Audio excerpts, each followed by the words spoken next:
Olá, amigos, sejam todos bem-vindos. Estamos juntos para estudar a lição da Escola Sabatina. É uma alegria ter você aqui conosco nesse canal. Mais uma vez, eu quero pedir aqui a sua colaboração, se inscrevendo, se ainda não é inscrito, ou compartilhando esse conteúdo com seus amigos nas suas redes sociais. Hoje é sexta-feira, dia 23 de agosto, e na sexta-feira aqui a gente simula aquilo que pode acontecer na sua igreja, na sua unidade da Escola Sabatina. Eu estou aqui no papel de professor e os nossos alunos hoje é o Fernando Honorato e o irmão Francival. Sejam bem-vindos, amigos. Obrigado, pastor, por essa oportunidade. Obrigado, pastor. Estamos juntos mais uma vez. Valeu, obrigado também por aceitarem o convite de estar aqui conosco. Hoje, sexta-feira, eu faço perguntas e eu quero convidar você agora a fazer uma breve oração pedindo a bênção de Deus para esse momento que vamos viver juntos. Querido Pai, obrigado pelo privilégio de estudar a Tua palavra através da lição da Escola Sabatina. A Tua bênção para cada um de nós que aqui estamos, a Tua bênção para cada unidade da Escola Sabatina que estará reunida amanhã para recapitular esse conteúdo riquíssimo que estudamos ao longo da semana. Pedimos essas bênçãos e agradecemos no nome de Jesus. Amém. Amigos, a lição número 8, que nós estamos finalizando hoje, Ensinando Discípulos, parte 2. E a lição, nessa semana, ficou em Marcos, capítulo 10. Já a segunda metade do Evangelho, partindo para a reta final. Nós vamos ver uma mudança drástica a partir da próxima semana, mas aqui nós estamos acompanhando Jesus em uma jornada, saindo da Galileia, indo para a Judéia. O seu destino é Jerusalém, e você sabe, a cruz era o plano da salvação colocado em prática através de Jesus. Na lição de sexta-feira, sempre vem indicações de leitura, e a lição está orientando, está sugerindo aqui você fazer uma leitura do livro Desejado de Todas as Nações, o capítulo intitulado O Mestre e os Pequeninos, e também O Jovem que Tinha Quase Tudo. Esses dois capítulos abordam o tema ou os assuntos da lição. E eu quero começar aqui lendo com vocês esse parágrafo do Desejado de Todas as Nações, que diz assim: Jesus sempre amou as crianças, aceitava a inocente afeição e o amor espontâneo e sincero delas. O grato louvor de seus lábios puros era como música aos ouvidos de Cristo e renovava seu espírito quando oprimido pelo contato com pessoas astutas e hipócritas. Em qualquer lugar onde o Salvador estivesse, seu rosto amável e seus gestos suaves e bondosos conquistavam a confiança dos pequeninos. Esse é um dos assuntos que nós estudamos essa semana. Eu quero perguntar para o Fernando, o que mudou, Fernando? Por que a gente hoje não tem essa afeição, esse carinho com as crianças? O que você aprendeu ao longo da semana do trato de Jesus com os pequeninos? Porque a gente, muitas vezes, a gente julga como as crianças não têm nada a nos oferecer, ou talvez a gente coloque como naquela época, né? Como se elas não fossem nada, porque naquela época as crianças nem eram contadas no censo, como a gente viu na lição. Então, veja bem, talvez essa questão de não saber como lidar também com as crianças, porque tem crianças de todo jeito. Né? Então, você aprender a lidar com as crianças, aprender a amar elas como Jesus nos ensinou.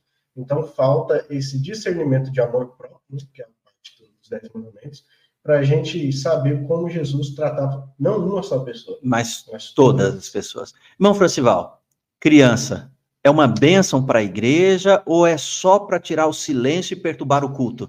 Bom, eu sou suspeito de falar porque minha esposa é diretora do clube, a gente carrega essa criançada já há 24 anos, para cima e para baixo.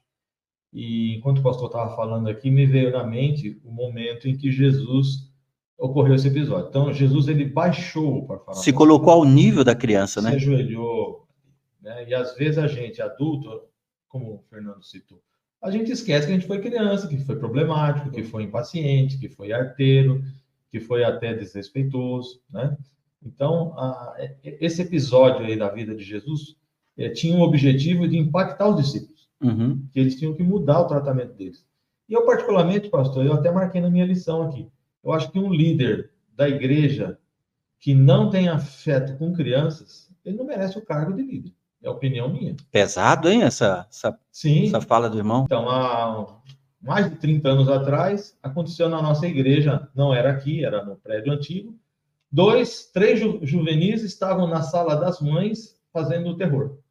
E na época nós tínhamos um pastor que era recém-chegado, e ele humilhou as crianças. Humilhou, parou o culto, disse que era para resolver, era pôr para fora. Pôr para fora, usou essas palavras, pastor. Não vai pôr para fora? E na época eu era o chefe dos diáconos. E eu olhei para as crianças, entre os que estavam lá, estava o meu enteado. E mais 2 garotos. E eu olhei para o pastor, ele não vai pôr para fora, a comissão vai se reunir depois. Seguiu o culto. Só que naquele dia o pastor ia almoçar na minha casa. Quando ele chegou em casa e encontrou o garoto, ele ficou meio sem ação. Esse garoto, até hoje, ele nunca mais pôs o pé na igreja. Por causa de uma atitude rude, hostil para com a criança. A gente, às vezes, exige da criança o comportamento de adulto. E aquilo que o senhor falou. A gente se esquece que um dia nós somos crianças. Dá para ser melhor aí, amigos? Na sua igreja, na sua unidade da escola sabatina, dá para colocar a criança no colo, impor a mão sobre elas e abençoar como Jesus fez? Mas esse é um dos assuntos da lição. Tem mais. Eu quero perguntar, qual que é o plano de Deus para o casamento, irmão Francival? Porque hoje parece que casamento é uma instituição falida. Quem está dentro quer sair, quem está fora quer entrar. E parece que ninguém mais acredita em casamento. Diante do que nós estudamos essa semana, casamento é uma bênção ou é uma maldição? No propósito de Deus, a gente sabe que era para ser uma bênção. E eu me lembrei das palavras do pastor Rabelo. O pastor Rabelo, em algumas ocasiões, ele dizia o seguinte: casar é comer um saco de sal junto. Um saco de 60 quilos. Mas não é para comer de uma vez. Porque o sal tem a habilidade de dar o sabor, né? Então tem que comer aos poucos. Então o casamento, primeira coisa fundamental do casamento. Você tem que ter aquele espírito de submissão, de entrega, né? E sempre pensando que qual é a vontade de Deus. A vontade de Deus é que permaneçam juntos, cumprindo a missão que Deus lhes deu. E a vontade de Deus é a melhor. Essa geração da internet hoje, eu conheço muitas histórias de pessoas que casam e eles têm um hábito de dizer assim, não, eu tenho uma lista de contatinhos, ex-namorados, ex-ficantes, e a pessoa... Isso pode acontecer no meio cristão, não pode? A pessoa está nesse mundo perdido e leva para o casamento esse mau hábito, né? Então, o casamento é a renúncia do próprio eu todos os dias. Muito bem. Fernando, qual que é a sua avaliação de casamento hoje? Bênção ou maldição? Casamento, ele é uma bênção, né? Eu digo assim, que se você não entender, não compreender o ministério que Jesus instituiu para as famílias, né? Até lá no Éden, Deus fez o homem para a mulher para o homem, para que os dois se unam, né? Deixe a sua casa para se unirem, né? Quando os dois estão em propósito, estamos seguindo o mesmo objetivo, pensando em Deus, né, Francisco? Pensando em Deus, as coisas vão melhorando. Como agora, querer agradar a Deus, né? Como justamente, é um triângulo amoroso, porque Deus tem que estar no meio. Tirou Deus, é o problemático. Aí pode ser um fracasso. O que está acontecendo hoje é que as pessoas estão tirando Deus. Aí começa a dar um problema. Muito bem. E a terceira pergunta que eu quero fazer para vocês é o seguinte: depois de estudar a lição toda, vocês viram aqui, ó, a questão do plano de Deus para o casamento, a questão das riquezas, do jovem rico, as crianças que nós abordamos aqui agora, essa disputa entre os discípulos e a cura do cego Bartimeu. Como é que vocês vão aplicar esse conteúdo na vida de vocês? Ou que proposta vocês poderiam levar para a unidade da escola sabatina para colocar esse conteúdo em prática? Pense, por exemplo, no casamento. Como tornar o meu casamento o mais próximo possível do ideal de Deus? O que é que eu posso sugerir para os meus amigos lá? Coisa prática. Criança. Bom, como que a minha unidade da escola sabatina pode abençoar as crianças da minha igreja? Uma atividade prática. Vencer o egoísmo, as disputas internas.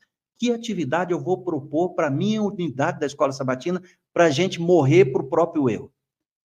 O que vocês gostariam de propor ou como que vocês gostariam de colocar isso em prática a partir de hoje?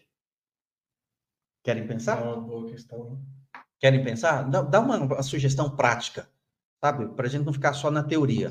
De todos esses assuntos, seja da riqueza, seja das crianças, seja do casamento, uma coisa prática. Você poderia propor lá para a sua... Vamos fazer isso a partir de hoje? Sabe aquela parte do apelo? Então, irmãos, vamos fazer isso hoje. O que não fazer? Pensa aí, o que vocês poderiam dar?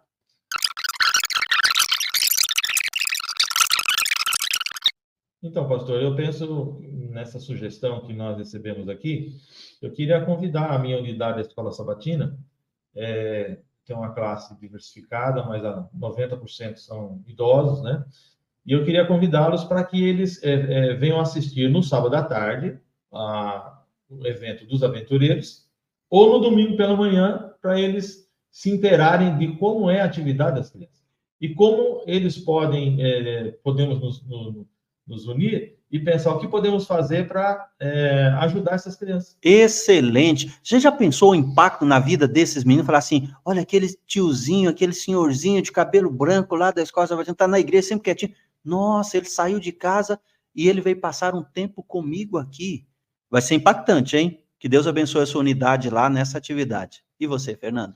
Eu sugiro que, para a gente desprender do nosso eu, né, que nós possamos comprar, né, lá na nossa atividade, unidade, brinquedos pedagógicos, bíblicos, onde a gente vai poder ter essa conexão, né? Chega uma mãe com a criança lá na igreja e às vezes a gente fica incomodado, a criança é mais espertinha, né, mais imperativa, e vamos lá, chega perto da criança, dá um brinquedinho, brinca com ela, ensina ela, e às vezes a gente reclama, mas se a gente dá a oportunidade da criança, ela vai se sentir bem na igreja. Excelente. Né? E a mãe também, e os pais. Né? Você valoriza a criança, você valoriza o pai e a mãe, e a criança vai crescer dizendo assim, essa igreja é legal, porque, olha, me proporciona atividades, gastou recursos com o meu bem-estar, essa criança vai amar a igreja, vai amar vocês e nunca vai sair de lá.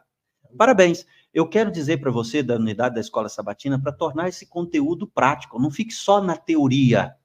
Coloque isso em prática. Você é professor, gaste um tempo na tarde de sexta-feira, na noite de sexta-feira, e vá para a Escola Sabatina com atividades práticas para colocar esse conteúdo na vida dos seus alunos. Não fique só na teoria. Deus abençoe você, Deus abençoe vocês, que você tenha um excelente sábado, um bom estudo, um bom culto e um forte abraço até o próximo encontro.